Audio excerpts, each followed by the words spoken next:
Lonita Park.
Ito lamang o dito karne mula ho sa isla dyan sa barangay Cocoro.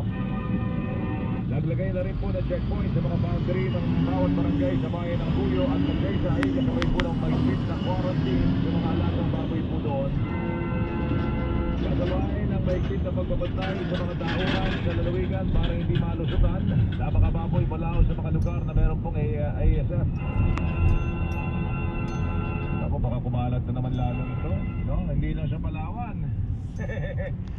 Bagamat meron na po tayong bakuna laban po sa ASF. Alamin natin ang ilang pang karagdagang detalye ng balitang ito na ngayon po ay mahigpit na binabantayan dyan po sa probinsya po ng Palawan, mga kapuso.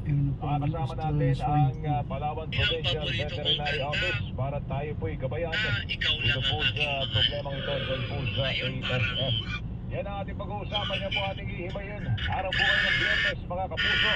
Ika-18 sa buwan ng Agosto noong 2023. Kamusta na po kayo? Sa ating naso, buti kayong ginagawa kung man kayo naroon ngayon. Ano man ang inyong ginagawa? Kasama natin ang buong pwersa ng GMA Super Radio, DCWB News Team. Ako po si Joel Reyes-Abel hanggang alas 3:30. Sama na, bayan! Pauna! Pauna! Bayan! Pasada ng mga balita! Pasada ng mga balita!